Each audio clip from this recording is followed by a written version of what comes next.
ओम शांति। आज 24 जुलाई 2021। आज मीठे प्यारे बाप दादा के महावाक्य हैं।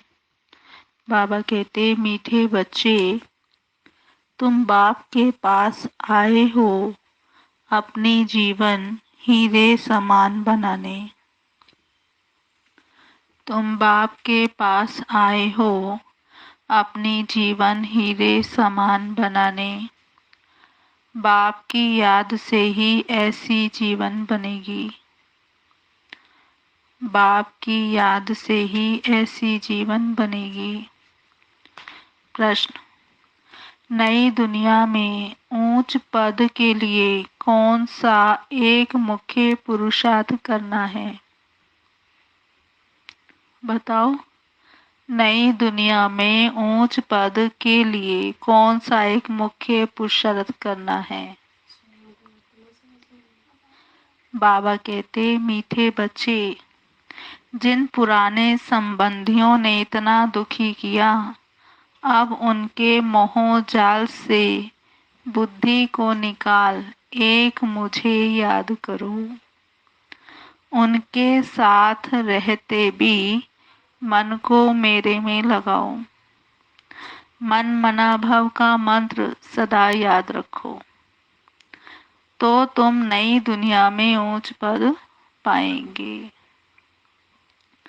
आज का गीत है, तूने रात गवाई सो के, दिवस गवाया खा के, हीरा जन्म अनमोल है, कोड़ी बदले जाए। ओम शांति। बाबा ने कहा, जैसे बच्चों को सभी शास्त्रों का सार समझाते हैं, वैसे इन गीतों का भी सार तुमको समझाते हैं। वही सबका रूहानी बाप रूहानी बच्चों को ब्रह्मा तन से बैठ समझा रहे हैं। बाप समझाते हैं, हे बच्चों, तुम जानते हो हमारा हीरे जैसा जन्म बन रहा है। बाप के पास आते ही हो हीरे जैसा जन्म बनाने। हीरे जैसा जन्म कहा जाता है स्वर्गवासियों का, कोड़ी जैसा जन्म है नरकवासियों का। बाबा कहते, तुम संगम युग को भी जान चुके हो। हम अभी संगम युग वासी हैं। ये संगम युग सब के लिए कल्याणकारी है। इस संगम युग में ही सर्व की गति सदगति होती है। कौन कहता है? गति सदगति कौन करता है? परम धाम से आने वाला मुसाफिर। वह मुसाफिर है ना। तुम मुसाफिर नहीं हो, क्योंकि तुम आकर जाते नहीं हो। बाप कहते हैं, मैं पुरानी दुनिया में आकर फिर लौट जाता हूँ। बच्चे जानते हैं, ये सेवा करने वाला सिर्फ एक मुसाफिर है, जो आकर हम बच्चों की बड़ी सेवा करते हैं।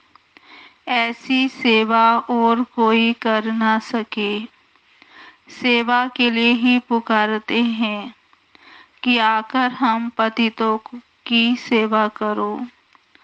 बाप भी कहते हैं, हम बच्चों की सेवा में आए हैं, क्योंकि बच्चे बहुत दुखी हैं।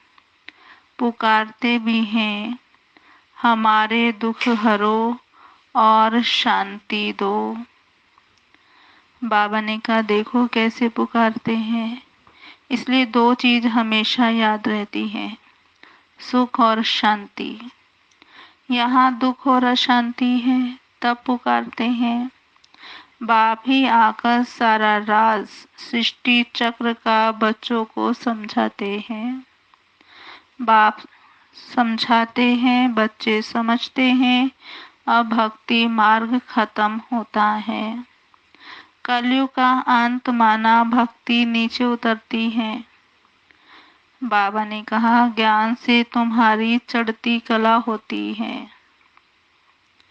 तुम ऊंचते ऊंच पद पा लेते हो, फिर वह प्रारब्ध का सुख कम होता जाता है। भक्ति तो भारत में जितनी होती है उतनी और कहाँ नहीं। आधा कल्प भक्ति चलती है। जब से द्वापर शुरू होता है और दूसरे धर्म स्थापन होना शुरू होते हैं, तब से भक्ति शुरू होती है। भक्ति भी पहले बहुत अच्छी होती है। जैसे स्वर्ग पहले बहुत अच्छा होता है, फिर आहिस्ते आहिस्ते कला कम होती जाती है, फिर भक्ति शुरू होती है। तो भक्ति में भी पहले पहले शिव के पुजारी बनते हैं। आधा कल्प तक, सतयुग त्रेता तक कोई पूजा नहीं होती है। फिर द्वापर से भक्ति मार्ग शुरू होता है और दूसरे धर्म भी शुरू होते हैं। इतनी भक्ति और कोई कर नहीं सकता। पूरा आधा कल्प द्वापर कलयुग तक भक्ति चलती है। ये भी तुम बच्चे जानते हो कि बाप जो सबको खास भारत की जो सबको खास भारत की सद्गति देते हैं, स्वर्ग का मालिक बनाते हैं, वही दूर देश का मुसाफिर आया हुआ है हम बच्चों को फिर से स्वर्ग की बादशाही देने। वर्षा भी कितना जबरदस्त है, परंतु एक की बात किसकी बुद्धि में नहीं बैठती। भारत में भक्ति कितनी करते हैं, कितने मंदिर हैं। भारत खंड में तो ढेर मंदिर हैं। अभी तुम जानते हो ये किसके मंदिर हैं? पहले पहले तो शिव बाबा का मंदिर बनता है, फिर बनते हैं देवताओं के। वह मंदिर भी तुम्हारे सामने खड़े हैं। एक तरफ शिव बाबा की पूजा करते हैं और दूसरी तरफ शिव बाबा तुमको पूज्य बना रहे हैं। तुम यहाँ आए हो पूज्य देवता बनने। जो भी देवताओं के पुजारी हैं, वास्तव में वह भी आकर यहाँ ब्राह्मण बनेंगे। धीरे धीरे वृद्धि होगी। सभी इकट्ठे तो पढ़ नहीं सकते, समय लगता है। कल्प पहले भी जिन्होंने पढ़ा होगा वही फिर पढ़ेंगे। एक दो को पढ़ाते रहना है। सबको बाप और सृष्टि के आदि मध्य अंत का नॉलेज सुनाते हैं, जिससे मनुष्य स्वर्ग का मालिक बनते हैं। सो आकर समझो। बाबा ने कहा तुम बच्चों की बुद्धि में है ये नाटक कैसे चक्र लगाता है। कहानी कोई लाखों वर्ष की तो नहीं सुना सकते। बाबा ने कहा तुम जानते हो 5000 वर्ष पहले क्या था, किसका राज्य था। भारत में हम पूज्य देवी देवताओं का राज्य था। याद आया ना, हम पूज्य थे, फिर पुजारी बने। आगे यह पता नहीं था। हम 100 पूज्य देवता थे, फिर हमने 84 जन्म लिए। 84 जन्मों की कहानी लक्ष्मी नारायण की है। तुम अपने 84 जन्मों की कहानी सुनाते हो। उनको तो अपनी कहानी बैठ लिखने में बहुत समय लगता है। तुम 1 मिनट में 84 जन्मों की कहानी बता सकते हो। वह तो एक जन्म की कहानी लिखते हैं, छोटेपन में क्या क्या किया। बाबा कहते देखो दुनिया में भी अपनी कहानी लिखते हैं एक जन्म की, कि हमने छोटेपन से अब तक क्या क्या किया, और वो अपनी कहानी बताते हैं। और अब हम अपनी कहानी बताते हैं कि हम 84 का चक्र कैसे लगाते हैं। एक की बात नहीं है, बहुत ब्राह्मण हैं।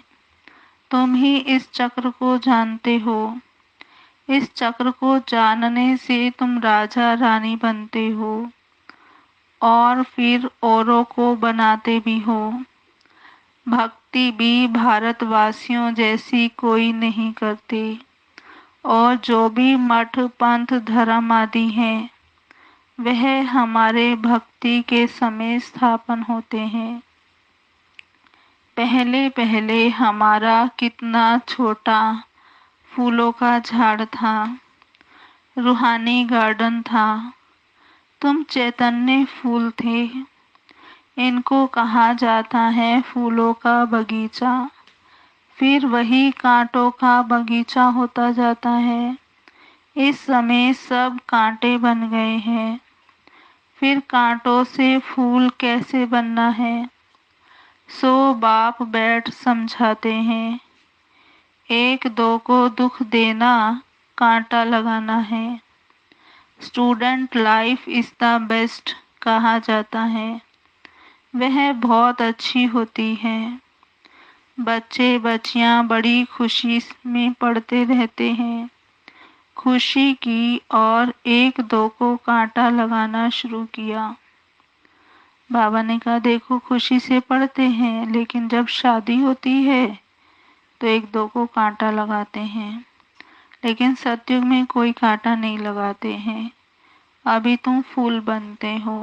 तुम जानते हो ये भारत स्वर्ग था तो कितने अपार सुख थे। सोने की खानियां थी, अभी वह खाली हो गई है। बाबा ने कहा देखो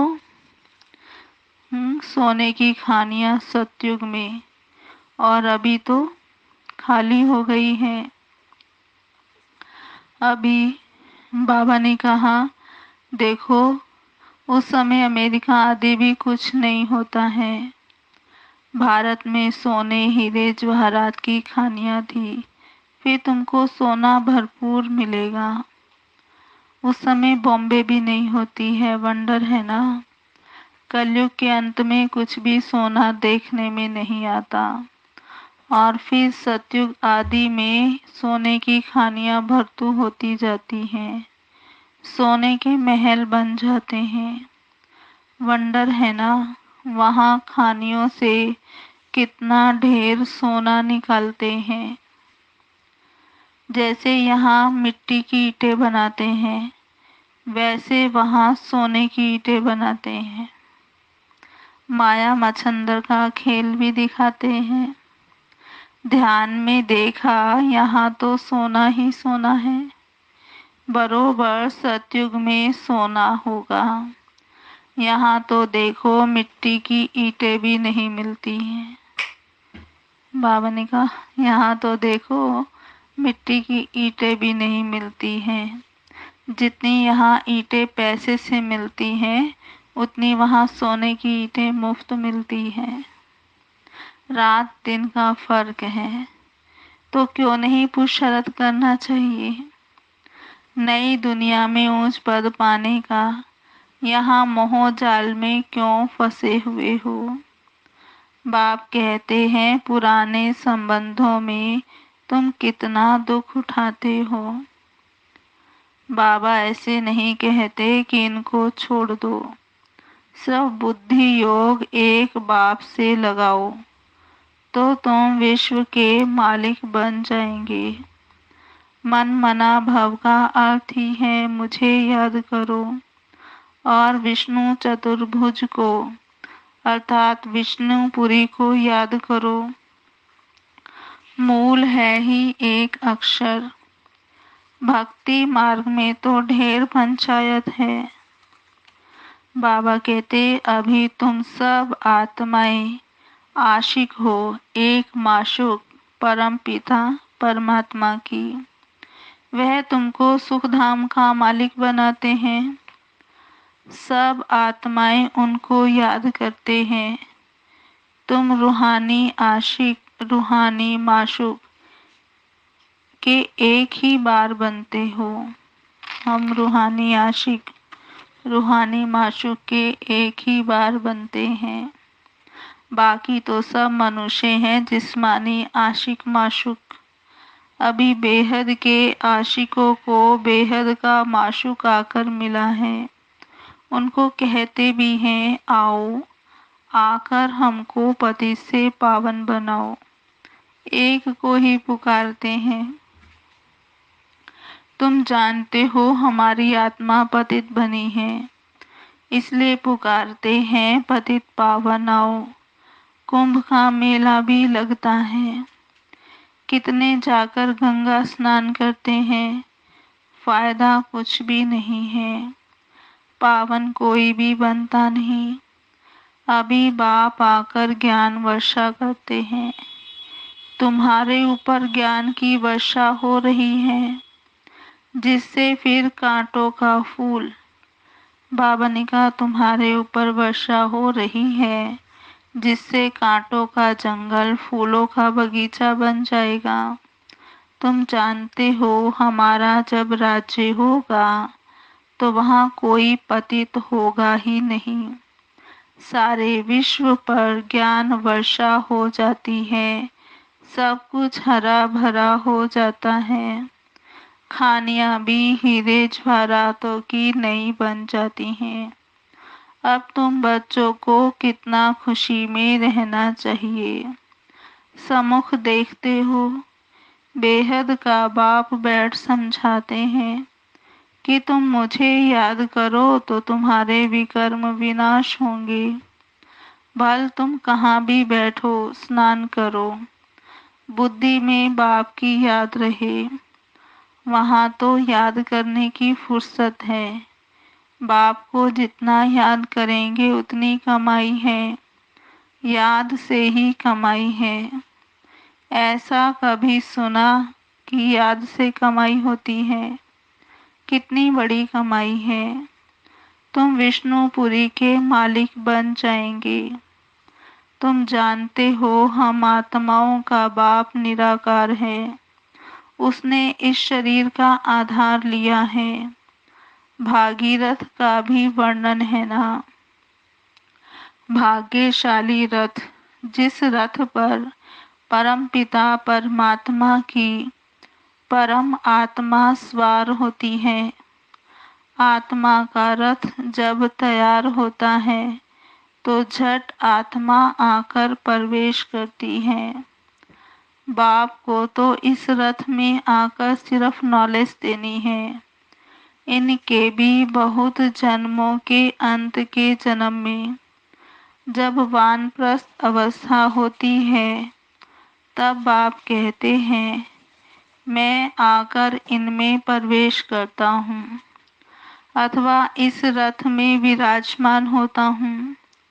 बाकी कोई घोड़े गाड़ी के रथ की बात नहीं है। अभी तुमको ये ज्ञान मिला है। बाप बैठ सम्मुख तुम बच्चों को समझाते हैं। तुमको तो बहुत बड़ी खुशी होनी चाहिए। आईसीएस का इम्तिहान पढ़ते हैं तो बड़ा नशा रहता है। वह होता है सबसे ऊंच इम्तिहान। तुम्हारी भी ये पढ़ाई है, ये भगवान की पाठशाला है। अब प्रश्न उठता है भगवान कौन? क्या श्री कृष्ण या शिव बाबा? सबका भगवान कौन है?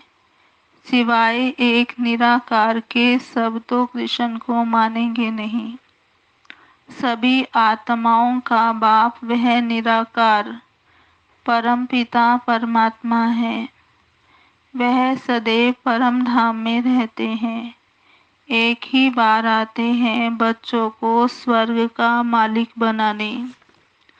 बाबा ने कहा तुम जानते हो वही बाबा कल्प कल्प आकर हमको रंक से राव बनाते हैं। भारत अब रंक है ना, फिर दूसरे जन्म में क्या बनना है? तुमको सब साक्षात्कार हुए हैं। विनाश का भी साक्षात्कार किया है, स्थापना का भी किया है। भगवानुवाच मैं तुमको राजाओं का राजा बनाता हूँ। बहुत दान पुण्य करने से कोई को अल्पकाल का सुख मिलता है, राजाओं के पास जन्म ले फिर फट से मर जाते हैं, कोई गर्भ में भी मर जाते हैं, कोई लूले लंगड़े काने बन जाते हैं। जैसे कर्म करते हैं वैसा पद पाते हैं। अब तुमको तो राजाओं का राजा बनाते हैं। तुम कहते हो बाबा हम बलिहार जाएंगे, तो जरूर राजाए भी तुम पाएंगे। भारत को महादानी खंड कहा जाता है। यहाँ दान पुण्य बहुत करते हैं। वह फिर शुरू होता भक्ति मार्ग में। अब आप तुमको 21 जन्मों के लिए दान देते हैं। अब तुम बाबा पर बलिहार जाते हो, तन मन धन सब कुछ दे दिया। अब आप कहते हैं ट्रस्टी होकर संभालो, अपना घर बार संभालो, सब शिव बाबा का है। मैं आपका हूँ, आपको ही याद करता हूँ, दिल से सरेंडर करते हैं। बाप कहते हैं भल महल में रहो, घूमो फिरो, मौज मनाओ, सिर्फ मुझे याद करो तो तुम बहुत खुशी में ही रहेंगे। तुम विक्रमाजीत बन जाएंगे। तुम विश्व के मालिक थे, अब तुम पुरुषार्थ कर वह बनते हो। बाप समझाते हैं मीठे मीठे बच्चों, इस योग बल से ही तुम विक्रमाजीत बनेंगे। बाप की याद से तुम विश्व के मालिक बनते हो। अच्छा, मीठे मीठे सीलधे बच्चों प्रति माता पिता बाप दादा का याद प्यार गुड मॉर्निंग। रूहानी बाप की रूहानी बच्चों को नमस्ते। हम रूहानी बच्चों की रूहानी बाप दादा को याद प्यार गुड मॉर्निंग, नमस्ते नमस्ते नमस्ते। सदा रहेंगे हंसते, बनेंगे फरिश्ते, चलेंगे परम धाम के सीधे रास्ते। अच्छा जी, अब सुनते हैं धारणा के लिए मुख्य सार। पहला है, राजाई पद पाने के लिए बाप पर पूरा पूरा बलिहार जाना है। राजाई पद पाने के लिए बाप पर पूरा पूरा बलिहार जाना है। तन मन धन सब समर्पण कर ट्रस्टी होकर रहना है। तन मन धन सब समर्पण कर ट्रस्टी होकर रहना है। विक्रमाजीत बनने का पुरुषार्थ करना है। विक्रमाजीत बनने का पुरुषार्थ करना है। दूसरा पॉइंट है, याद में ही कमाई है, इसलिए निरंतर याद में रहने का पुरुषार्थ करना है। ऐसा रूहानी फूल बनना है जो फूलों की दुनिया का अधिकारी बन जाए, अंदर में कोई भी कांटा ना रहे। याद में ही कमाई है, इसलिए निरंतर याद में रहने का पुरुषार्थ करना है। ऐसा रूहानी फूल बनना है जो फूलों की दुनिया का अधिकारी बन जाए, अंदर में कोई भी कांटा ना रहे।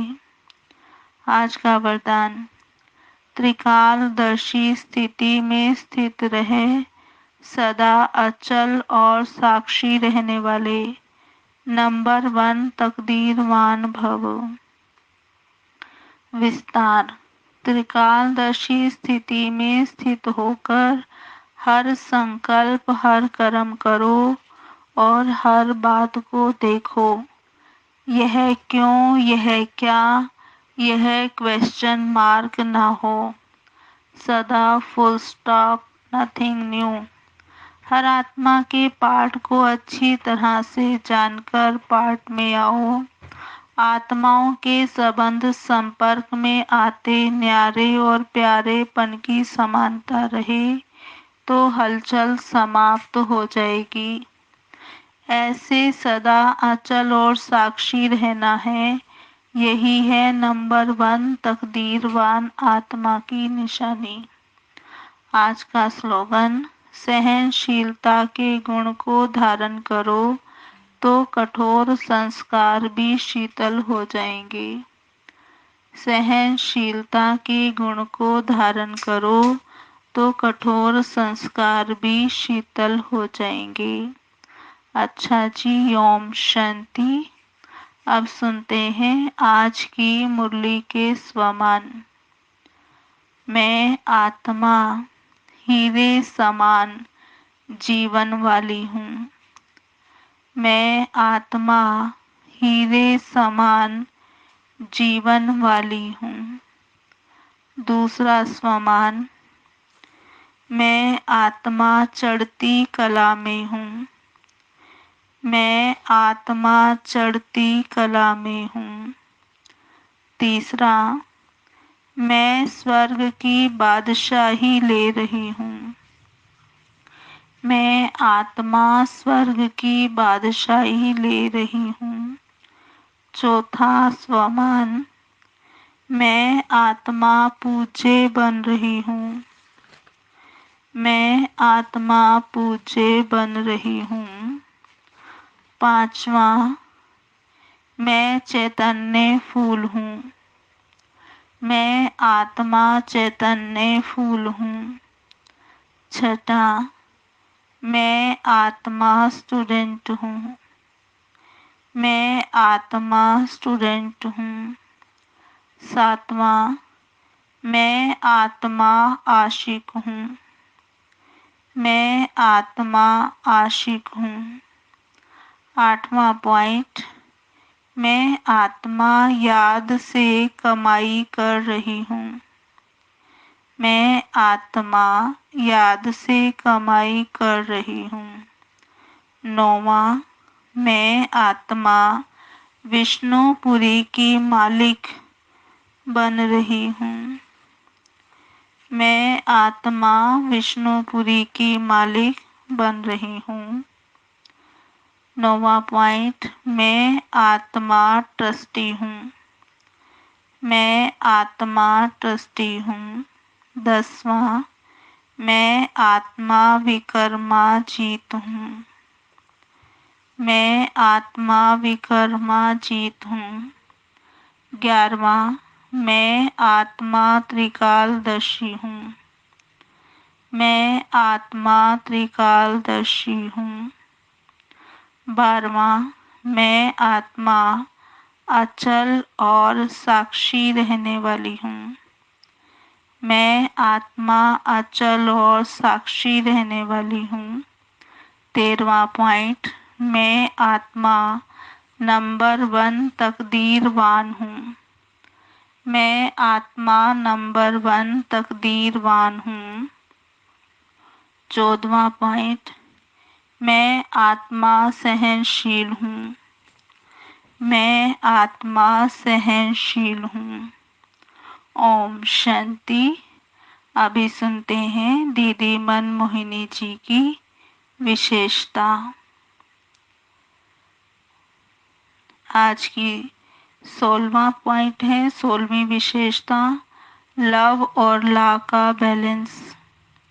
दीदी अलौकिक माँ के रूप में सबको स्नेह भी देती, हर प्रकार से यज्ञ वत्सों को खाने पीने पहनने रहने की सुविधा देती, उनके स्वास्थ्य का ध्यान रखती, लेकिन कभी कोई ईश्वरीय नियम एवं मर्यादाओं में अलबेला होता, आलस्य करता या किसी मर्यादा को तोड़ता तो उसे फौरन डायरेक्ट बुलाकर इशारा देती, सावधान करती। 17वीं विशेषता, मर्यादा पुरुषोत्तम स्थिति। दीदी स्वयं भी ईश्वरीय मर्यादाओं का कंगन बांध कर रखती और सभी का उस पर ध्यान खिंचवाती। ब्राह्मण सो देवता बनने वाली आत्माओं को विशेष संग दोष अन दोष ना लग जाए।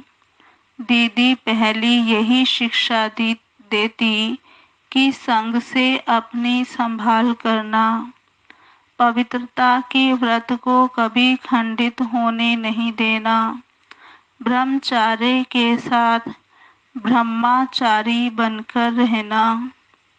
अच्छा जी, ओम शांति। आज पूर्णिमा है।